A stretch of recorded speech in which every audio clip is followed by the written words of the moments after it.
Teachers of Reddit, what is the craziest thing that has happened in the teacher's lounge? I was an elementary school teacher in Japan for several years. I was once asked by a coworker what twerking was. The school's internet blocks you out to ban most video sites, unless you have special permission/reason to access it. Plus most twerking videos are a bit nsfw, so video was out of the question. Even if this had been a professional inquiry, I was forced to explain via demonstration. I described it in broken Japanese as a jiggly butt dance and then proceeded to give my best approximation of what it might look like. I think I did an okay job, all the while verbally reiterating that this is usually done in tight pants or a thong, in order to emphasize the jiggliness of the butt. One of my coworkers tried it out, but he was getting it all wrong.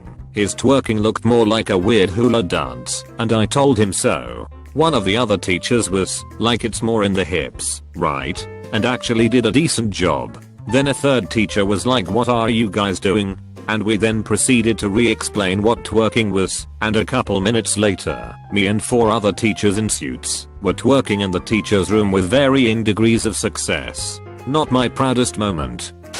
Best part of my student teaching practicum, in the teacher's lounge during a free period.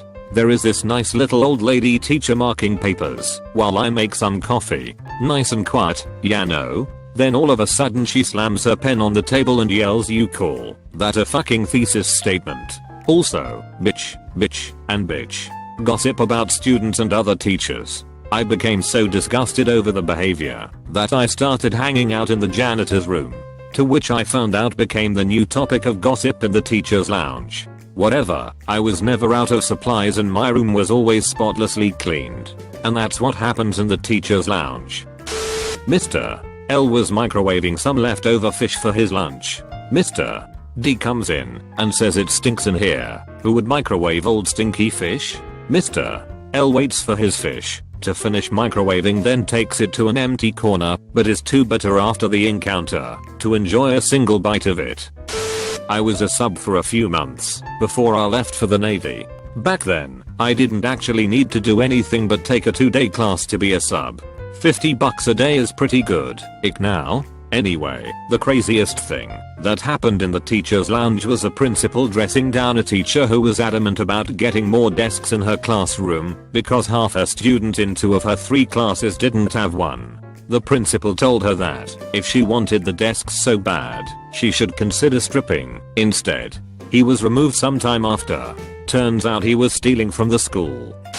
I work in a language school. We eat sandwiches and talk about how terrible our students are. Occasionally we'll get into a heated argument about some usage vs actual grammar thing. Other times we'll play some sort of pass the time game. Celebrities who should have been arch nemesis was one. Clint Eastwood vs Vivienne Westwood. Keira Knightley vs Tom Doyle. Stephen Merchant vs Marvin Hagler. Stuff like that. Teachers aren't exciting people during teacher time. Not crazy, but just a weird lunchtime story. I was hired during my time student teaching to work as a long-term sub for a fellow science teacher going on maternity leave. While working, I would chat with the new science student teacher during lunch. One day, he and I are sitting having lunch, and he pulls out some string cheese with an excited oh yeah. He's feeling off pieces while we are talking, when the bell suddenly rings. His eyes go wide as he realizes he is only about 1/3 of the way done with this innocent piece of his childhood he is enjoying.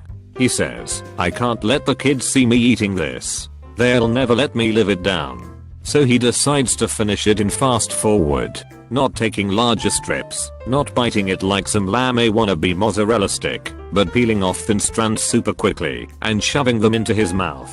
Probably some of the quirkiest behavior I saw during my time there. Oh, finally one for me. I used to work at a special edition public school up in Harlem where most of the kids were extremely emotionally disturbed. One day, one of the kids threw a textbook out the window of his 3rd floor classroom and it landed on a teacher's BMW that was parallel parked in front of the school, denting the hood. The teacher went apeshit, locked himself in the teacher's lounge, and proceeded to throw/break every piece of furniture in the room. When he finally came out, the chairs were in pieces, the tabletop was laying on the floor, and both the microwave and the refrigerator's doors were ripped off. Some of us helped to clean up, and sure enough, He had thrown the table legs and the door to the microwave out the window, damaging another teacher's car. Guy didn't get punished at all and was seen as a hero to the kids. My time to shine. During my internship, on THR first day I went into the teacher lounge for lunch. The teachers were talking about how drunk they got during the weekend. 2 of them ended up losing their pants during the night and walked home/took a cab home. At my current school they talked about how they passed out on the lawn during a block party. In fact that happened today. Us social studies persons are rampant alcoholics. Also lots of discussions about certain students. To be fair, this is often about why a student is THR way they are. You'd be surprised about how many students crave male attention because they don't have a dad, or that they were abused as kids, or whatever. Bottom line is we care about students. It's our job. We don't have to like them, but we care about them all. A few years ago I stayed late to finish high school report cards in the staff room. I was bored and needed something to do. A few other teachers came in with some of those pink mist phone call message pads. And an idea formed. A mildly gullible friend of mine, we'll call her Rachel, at the high school was working with troubled girls who needed credits. The girls were in co-op courses throughout the city, nursing homes, retirement residences, kitchens, etc. And Rachel was frequently complaining how difficult it was to keep the girls from being fired from the co-op placements. It was very difficult for her to find them sustainable employment. So, instead of working on my report card comments that night, I looked up the number for an escort service called Beth's. I wrote a note for my friend to please call Beth about potential co-op placements using my left hand, so my friend wouldn't recognize my writing on one of the missed call slips. Great prank. I then forgot all about it and finished those report cards. 2 days later, I heard from a friend of a friend on staff that something hilarious had happened to Rachel. Apparently, she had called Beth asking about co-op placements for the girls. A deep male voice had answered the phone saying, "This is Beth." According to the friend who relayed the story, Rachel argued with Beth that no, she needed to speak to the real Beth about co-op placements. Rachel also shared that she was calling from a high school and that it was important for the girls to have co-op experience and to get credits. I guess it was finally poor Beth who put 2 and 2 together and told Rachel that this was a prank and she was calling an escort service. Apparently, Rachel couldn't believe it. 7 years later, I have still never owned up to Rachel that I did that. Hehe. Years ago when I taught at community college, one of our profs was caught having sex with a student in the lounge. He had previously been caught masturbating in there and was warned. Turns out he had a tumor which was pressing on some important part of his brain related to inhibition. Once we learned of his diagnosis, it explained a lot, like his not being ashamed of being caught and all the bragging he used to do. He was back at work after it was removed. Thankfully it was benign and back to his normal inconspicuous quiet self. Our lunch break is called sister lunch because somehow all the male teachers and the female teachers all have separate lunches. Mostly we chat about our kids at home, not students, and what we are doing for the weekend. The only crazy thing was at my other school at the beginning of the year, when we didn't have enough comfy chairs we would race each other down the hallway to lay claim. Then we stole a couch from the student lounge, so now everyone is happy. I taught in a school very near the Colorado border for a few years. After they legalized weed, one of my co-workers, a lady around the age of 60, said she was going to Pueblo to visit her son. The next thing I knew, there were about 5 middle school teachers throwing wads of cash at this woman and asking her to bring them back the goods. She delivered. I had been to Colorado the week before, so I was all set. I was just relishing the newfound information that a significant portion of my co-workers like to get high. Source: family of teachers, and I'm a youth worker in college for education. The most shocking thing about the teachers' lounge is that it is almost identical to every other break room on the planet. Teachers' conversations range from sex, to drugs, to family, and work-oriented topics. The kicker being that the person in the classroom often will take off the teacher's mask when they walk in. So sweet little milliseconds. Sally, who looks and acts like a saint and an angel outside, is talking about hitching with a friend of a friend. You get a glimpse of it when you meet a teacher outside of the school out in the community. The kids I work with, 16 to 18, were shocked when they saw me at the grocery store with a 12-pack of beer. Oh boy, my mom's a kindergarten teacher, so here's a story on behalf and an appreciation of her, because I'll never understand how this woman has tolerated all she has. This may not be the craziest tale she's ever told me from her job, but it's been nearly 6 years since it happened, and it's bad enough to still be burned into my mind. It's 4:30 in the afternoon, school has been out for 2 hours, a bit over halfway through the year, and my mom is in the teacher's lounge grading her kids' progress assessments. A really young teacher's assistant, had just started this year, numbly shuffles in with this vacant, "My soul has left my body and all hope in the world is dead to me" look, and quietly tells my mom she's needed in the vice principal's office. My mom instantly knows something's up, because the school system by itself can't crush spirits that effectively. So she replies, "I'm almost done with my assessments, I'll be there in a few minutes." Teacher's assistant just folds into a chair and tells her, "No.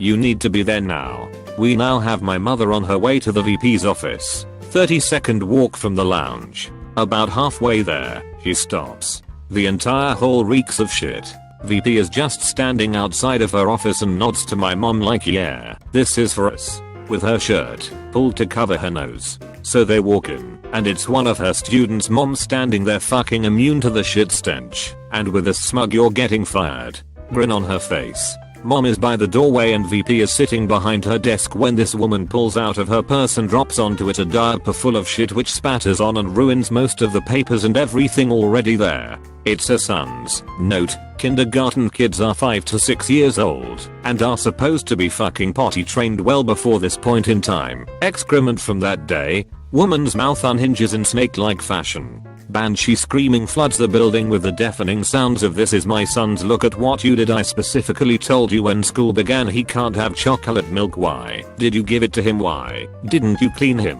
I'm become shit, the destroyer of pants, bring heal upon me," as the rivers flow red with the blood of virgins, which carries on for all of the 3 minutes it took for the school cop to remove her from the premises. It also turns out that was a refined V2. And before she made it to the VP's office she had unleashed her shrieks of misfortune upon the tar mentioned earlier, ripping her soul from the mortal flesh it clung to, because she had seen her in my mom's classroom helping this one time a few months back. Both the tar and VP quit. The tar within the next few weeks, and the VP after the year ended. They didn't change schools or anything, they just knew they would never regain the selves that they once were after that incident, and couldn't continue in education. Mom kept on trucking though. Just moved to a new school this year too. Hope things work out for her. I was a substitute teacher for many schools, grades kindergarten through high school. I was shocked at how much gossip and shit talking goes on in there. It's basically like high school. They talk crap about the kids, make fun of things that happened in class, and talk about how drunk they were over the weekend. It was like this in almost every school I subbed for. My time to shine. Years ago when I taught at community college, one of our profs was caught having sex with a student in the lounge. He had previously been caught masturbating in there and was warned. Turns out he had a tumor which was pressing on some important part of his brain related to inhibition. Once we learned of his diagnosis it explained a lot. Like his not being ashamed of being caught and all the bragging he used to do. He was back at work after it was removed. Thankfully it was benign, and back to his normal inconspicuous quiet self. First school I worked at, it was really just general conversation. Maybe someone would tell a story about college or shit talk a kid. That's the wildest I suppose. Current school, it's pure silence during lunch as we all are on our phones. It's amazing. Probably sounds terrible to outsiders, but honestly when you've been listening to kids bullshit for the entire day, silence is fucking golden. My wife used to be a paraprofessional before going back to school full time. She was very close with the first grade teacher. On the last day of school before Christmas break they were asked to clear out the lunch refrigerator. They just took a Sharpie and dated everything as the first day back from break. No one questioned why all the food went bad on the same day. Teachers basically don't give a shit the day before vacations. Another time the second grade teacher, who everyone hated, was bitching about kids liking shows like Jake and the Neverland Pirates. Basically she was mad pirates were being glorified, even though they were thieves and murderers. The principal heard this and made sure to make national talk like a pirate day, a big costume day in school, because he hated her back talk and staff meetings. Two of my fellow teachers and I were discussing the Two Girls, One Cup video. I had never even heard of it before, but the other two people had. They just hadn't seen it. One had only seen reaction videos of people watching the video, and he said based on that, it had to be some crazy shit. So we watched the video. We were all in our 20s, while regular conversation happened around us. People ate their lunch, graded papers, etc. We had a really cool principal back then. He used to break rules and do things like smoke cigarettes in his office all the time. So we got away with a lot of stuff back then. When he retired, the new principal put blocks and filters on all the computers in the school, not just the ones for the students. When I was working at school, I only went to the staff room like twice, but the first time I was in there, another guy who was working there, we were both on experience, unpaid, you want to call it. It went a little bit like this.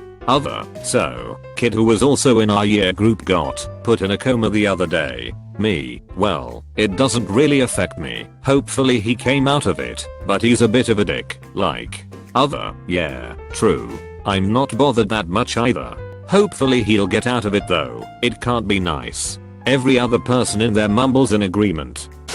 Funniest/saddest moment. Several of us were in the lounge eating lunch, inhaling lunch.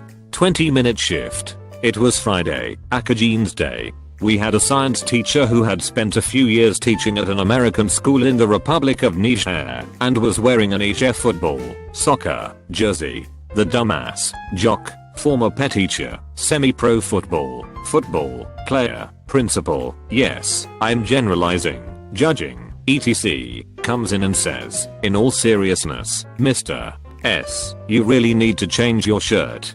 That is not appropriate. Mr. S replied, because it says Niger, a county in Africa. The dumbass just grunted and walked out. We then lost it. Many teachers have left that school because of that principal, but that's another story.